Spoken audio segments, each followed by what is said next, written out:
예, 할렐루야 샬롬 하고 인사합니다. 할렐루야 샬롬 샬롬 샬롬 샬롬 샬롬. 하나님 사랑합니다. 여러분 주 안에서 사랑합니다. 오늘 룻기 마지막 장입니다. 예, 4장 18절에서 22절까지 족보가 좀 교훈. 이제 드디어 베레스의 계보는 이러하니라. 그래서 오벳은 이새를 낳고 이새는 다윗을 낳았더라. 이렇게 해서 다윗까지 저희들 끝납니다. 우리나라도 또한 그렇죠. 가문에 대한 아주 굉장히 중요성을 중요시하고, 그런데 중요한 거는 양반이 아니었던 가문이 하나도 없다라는 얘기가 있죠. 조선시대 양반은 그래서 전 국민의 5%밖에 되지 않았는데도 불구하고 누구든지 집안 얘기할 때 보면 다 양반 가문이었었어요. 그래서 참 신빙성이 없다라는 얘기도 한편 있습니다. 어찌됐든 우리의 가계가 어떻게 흘러내려와서 내가 몇 대 손인지 이런 부분들을 굉장히 저희 조상들도 중요시하고, 요즘 아이들은 아마 그거 아는 아이들이 거의 없을 것 같습니다. 그런데 성경에도 마태복음 1장 1절에 아브라함과 다윗의 자손 예수 그리스도의 계보라고 이렇게 시작이 됩니다. 이렇게 신약 성경도 첫 장이 그 족보에 대해서 시작하고 있는 것을 보면 유대인 또한 피의 흐름을 굉장히 중요시하고 있었다라는 생각을 하죠. 유대인은 자기들이 선민이고, 그러기에 약속된 메시아는 아브라함과 다윗의 언약 속에서 온다고 굳게 믿었습니다. 성경에는 언약의 말씀이죠. 우리를 구원하실 메시아가 오신다고 약속하신 것이 구약이고, 그 메시아가 오셨음을 보여주는 것이 바로 신약이어서 구약과 신약은 짝이다라는 얘기를 해요. 오실 것에 대한 것을 계속 예언하죠. 구약에서는 그것을 성취하고 이루신 것이 바로 신약입니다. 그 메시아인 예수님은 하나님의 아들로 만왕의 왕으로 오신 분이라는 것을 강조하고 있죠.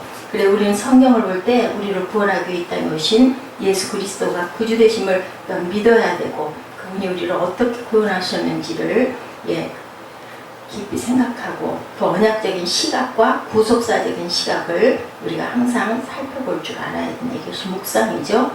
우리는 룻기 마지막 부분입니다. 드디어 룻이 보아스와 결혼해서 아들을 낳습니다. 그 사이에서 태어난 아들이 오벳이죠. 오벳, 섬기는 자라는 그런 뜻을 가지고 있다고 그랬죠. 그 오벳이 낳은 아들이 이새고, 이새가 낳은 아들이 다윗 왕이라는 것을 우리가 압니다. 왜 룻기에는 다윗 왕의 족보를 기록하고 끝내고 있는 것일까? 오늘 하나님께서 우리에게 주신 말씀은 어떤 교훈을 주고 계시나 우리 한번 살핍니다. 첫째로 하나님은 연약한 여인도 구원 역사에 들어 쓰신다. 연약한 여인들이 많이 쓰였어요. 그죠? 하나님을 믿는 것 또한 예수를 믿는 것도 지금도 교회 가보면 여성들이 거의 대다수입니다. 우리 하나님은 연약한 사람, 약한 자를 들어서 쓰신다라는 것을 우리 알죠. 하나님의 구원 역사는 사람의 역사가 아니고 하나님이 친히 행하신 역사인 것을 또한 우리가 깨닫고 있습니다. 고린도전서 1장 17절에 그러나 하나님께서 세상에 미련한 것을 택하사 지혜 있는 자들을 부끄럽게 하려 하시고 세상에 약한 것들을 택하사 강한 것들을 부끄럽게 하려 하시며 라고 기록합니다. 하나님은 연약한 사람을 택하여 일하시는 분이라는 것, 항상 약한 자들 쪽에 섰었죠. 보면 가난한 자, 병든 자, 또 약한 자들, 귀신 들린 자들, 그런 자들을 어떻게 해요? 자유케 해주는 일을 하다가 가셨습니다. 마태복음 1장에 기록된 족보를 보면 아브라함부터 예수님까지 기록된 족보에 여인이 5명 등장하죠. 다말, 라합, 룻, 그리고 밧세바, 그리고 마리아. 근데 유감스럽게도 마리아를 제외한 4명은 아주 정말 가장 비천한 그런 사람들이었다는 것을 우리가 압니다. 다말은 야곱의 넷째 아들 유다의 며느리였죠. 그런데 첫 아들과 둘째 아들이 다말과 결혼하자마자 자식이 없고 돌아가다 보니까 그 며느리에게 주지 않으려고 셋째 아들을 이 며느리를 보내버리고 아들이 장성했는데도 주질 않습니다. 다말이 창녀로 변장해서 가게를 이어가야 되니까 시아버지 유다가 지나가는 길에서 뭐처럼 창기처럼 유혹을 해서 그만 아이를 갖죠. 그래서 태어난 아들이 베레스와 세라입니다. 베레스가 오늘 본문에 18절에 기록된 베레스, 우리 가기 18절에서 22절까지 다시 한번 읽어볼까요?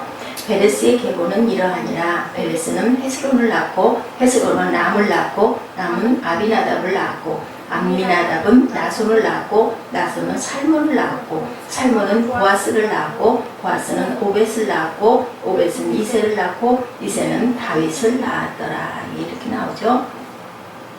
그래서 태어난 사람이 바로 베레스와 세라였다라는 것. 본문 18절에서 베레스부터 기록이 되죠. 또한 라합은 여리고성 기생 출신이었습니다.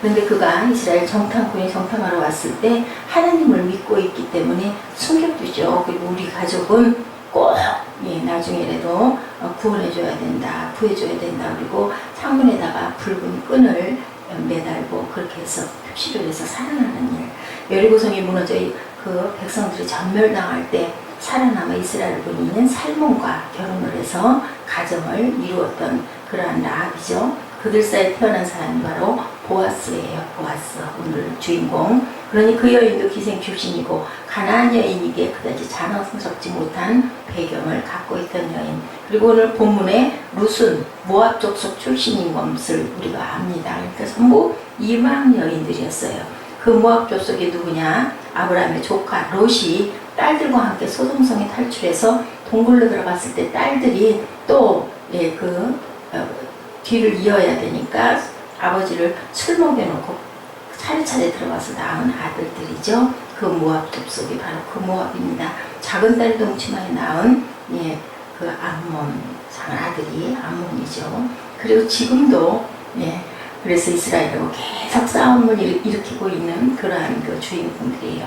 모압 족속은 계속해서 출애굽한 이스라엘이 가나안 땅으로 가는 길을 가로막고 괴롭혔기에 모세는 신명기에서 그 족속은 하나님의 총에 들어오지 못한다라고 선언할 정도였습니다.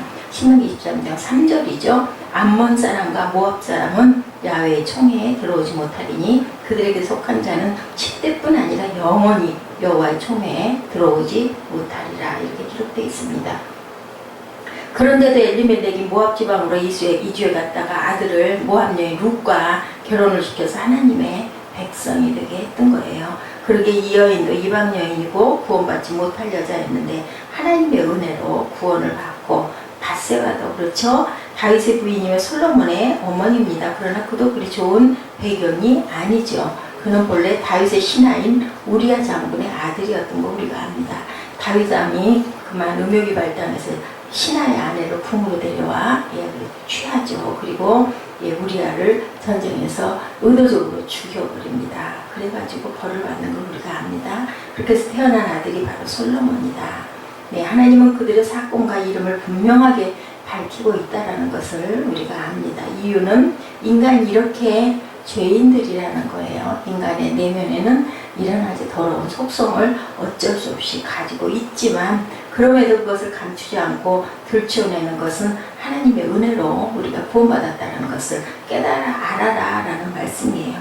그렇게 정말 우리가 흠 많고 죄가 많고 연약한 사람을 하나님께서는 들어 쓰신다라는 것. 우리가 구원받은 것은 능력이 있어서도 또 자격이 있어서도 또 잘나서도 아니라는 것을 우리가 압니다. 죄가 없고 깨끗해서도 아니고 자랑할 것이 많아서도 아니라는 것. 하나님의 은혜임을 우리가 압니다. 두 번째로는 구원은 유대인만이 아닌 이방인도 받는다라는 것. 여기 보니까 여인들이 전부 다 이방녀들이잖아요. 그러니까 뭐 유대인이나 이방인이나 헬라인이나 전부 다 똑같다. 하나님 말에서는. 왜 하나님이 요나서를 기록해 놨나? 요나서 기자가 왜 느네로 가지 않으려 했나?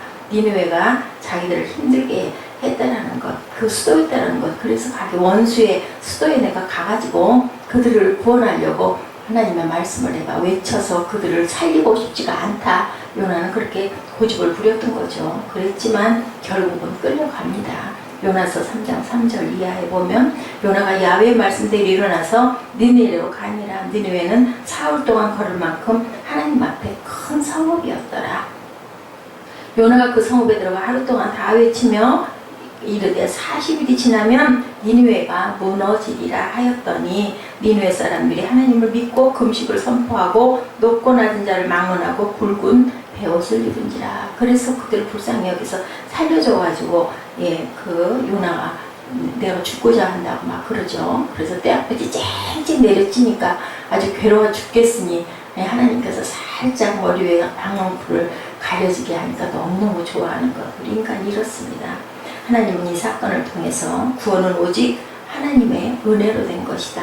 그러니 내가 그들을 구원한다고 네가 왜 그들을 죽였으면 좋겠는데 구원한다고 왜 그걸 가지고 화를 냈느냐. 요나서에 보면 그런 얘기가 있죠. 박넝쿨을 덮어서 너도 햇빛에 가려주는데 내가 그들을 꼭 다 죽여야 되겠느냐. 그래서 네가 좋을 게 뭐냐. 이런 말씀하십니다. 하나님이 구원해 주시고자 하면 누구든지 구원을 받는다는 것. 사도행전에서 하나님이 유대인의 사도들과 계속해서 싸우신 내용도 바로 이 내용이죠. 분명히 주님은 성령을 받으면 예루살렘과 온 유대와 사마리아와 땅끝까지 이르러 증인이 되라고 이렇게 말씀합니다. 예루살렘 교회는 복음과 성령을 받고도 가지 않고 기다려도 안 가니 핍박자를 들어서 예루살렘 교회를 깨뜨려 버리죠. 강제로 흩어지게 하십니다. 하나님은 때로는 이렇게 그죠? 적군들을 써서도 원수들을 도입해서도 하나님의 뜻을 이루신다는 것을 우리가 압니다. 사도행전을 통해서 보여주는 것은 이방인인 에디오파 내시도 믿게 하고 8장이죠. 네, 사도행전 8장입니다. 9장에서는 핍박자인 사울도 믿게 하고 10장에서는 이방인인 로마 군인 고넬료도 믿게 합니다. 흑인이든 황인이든 백인이든 구원받을 수 있다는 것을 보여주고 있고 전도자 세 사람 중에 가장 힘들게 설득한 사람이 바로 누구였어요? 베드로였었죠. 그는 로마 군대 백부장 고넬료에게 가서 복음을 전합니다. 환상 속에서 깨닫고. 그래서 우리가 묵상을 잘해야 된다는 것을 압니다. 환상 가운데 부정한 짐승이 담긴 보자기 환상 우리가 알죠. 3번씩이나 보여주신 것은 한두 번 가지고는 안 갈 것 같으니까 3번. 그래서 우리도 3세판이라는 얘기가 있죠. 가위바위보 하다가 지고 억울하면 3세번 하자 이런 얘기합니다. 하나님의 뜻을 그래서 깨닫고 그걸 먹으라고. 그 부정한 것을 제가 왜 먹습니까? 했더니 내가 너한테 먹으라 하면 먹는 게 맞다. 부정하지 않다라고 말씀합니다. 그것이 하나님의 뜻이라는 것. 하나님의 소원은 룻기를 통해서 우리에게 들려주시죠. 구속사는 픽션이 아닌 논픽션이다. 픽션은 허구죠. 논픽션, 성경은 논픽션이라는 겁니다. 사실 있었던 일이다. 네. 인격적 같은 것은 허구예요. 네, 그런데 춘향이는 남원에 가면 있죠. 이것이 바로 논픽션이다. 세종대왕 장희빈, 이순신 장군 전부 다 논픽션입니다. 성경도 또한 그렇다라는 거 이제 많이 밝혀지고 있죠. 물론 그 중간중간에 뭐 과장이나 조금 만들어진 부분들이 없지 않아 있지만 하나님이 말씀하신 핵과 뿌리는 정확하게 사실적이라는 것을 우리가 알아야 되죠. 홍해의 물이 갈라진 것도 그 전부 얘기다 했는데 정말로 과학적으로 증명이 된 걸 우리가 봅니다. 홍해물이 갈라져 200만 명이 넘는 사람들이 건너왔다는 것은 믿을 수가 없었어요. 그래서 픽션이라고 했지만 아니라는 것. 예수님이 실존 인물인 것을 우리가 믿죠. 이렇게 동정녀 마리아가 계셨고 그 마리아를 통해서 오벳은 이새를 낳고 이새는 다윗을 낳았더라. 낳고 그죠? 이것은 사람의 족보로 새 인물의 출생이 끝이 아니라는 것. 목적이 있는 것은 하나님 나라와 구원이라는 것을 우리가 알게 됩니다. 룻기 저자는 오벳과 이새를 기록하고 그 후손으로 다윗이 태어났다고 기록하고 끝을 맺지만 다윗은 누군지를 우리가 알죠. 하나님과 언약을 맺은 왕, 나와 합한 자다 하나님께서 말씀하시죠. 그렇다고 해서 흠이 없었어요. 그렇다고 해서 온전했습니까? 아닙니다. 하나님은 그를 통해서 메시아가 이 세상에 올 것을 약속하시고 룻이 살던 시대는 이스라엘 왕이 없던 어떤 시대예요? 사사시대 400년 동안 암흑기라고 얘기하고 있죠. 그래서 수시로 주변 국가들이 약탈을 당하고 약소국의 비참함을 반복적으로 경험했던 시기였어요.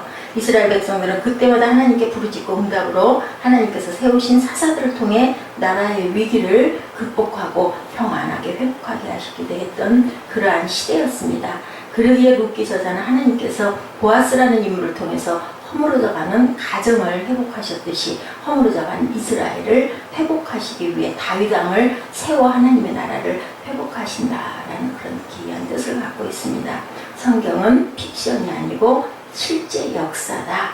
우리 하나님은 은혜로 우리를 구원하신 하나님이시고 우리 하나님은 오늘 이 시대를 사는 우리도 하나님의 구원 역사에 쓰임받게 하기 위해서 계속해서 어디로 가라 그래요? 땅끝까지 복음을 전하라고 대한민국 애들에게 귀한 역사를 일으켜주신 아주 기적을 실제로 만들어내 주시는 하나님이라는 것. 그 기적의 하나님이 지금 내 곁에, 내 주위에, 내 앞에, 내 생활 속에, 다니는 직장이나 학교나 가정 속에도 항상 계신다라는 것, 우리 함께 계신다라는 것. 저는 그 미라클 영화의 영혼이 매일매일 아주 새록새록 너무너무 귀하게, 참 정말 좋은 영화를 잘 만들었다. 물론 크리스찬들이 만들었을 수 있겠지만 정말 그걸 보니 우리의 온 주변에, 근데 우리가 무엇을 꼭 해야 되는 거예요? 볼 줄 알고, 깨달을 줄 알고, 느낄 줄 알고, 들을 줄 알아야 되는 것. 그것은 우리가 선택해야 되는 부분이라는 것을 우리가 정말 지나가는 길가에서도, 그죠? 운전하고 가다가도 그때도 알게 되죠. 누구 하나를 만나도 우연한 일들은 정말 아니다. 거기서 우리가 무엇을 만들어내느냐, 어떤 그런 관계를 형성해 나가느냐, 그게 굉장히 중요하다라는 생각을 합니다. 우리가 비가 오고 바람이 불고 세상이 정말 환란한 세상인데 그것을 피해가려고 하지 말고 그것을 우리가 극복하고 즐길 줄 알아야 된다는 것.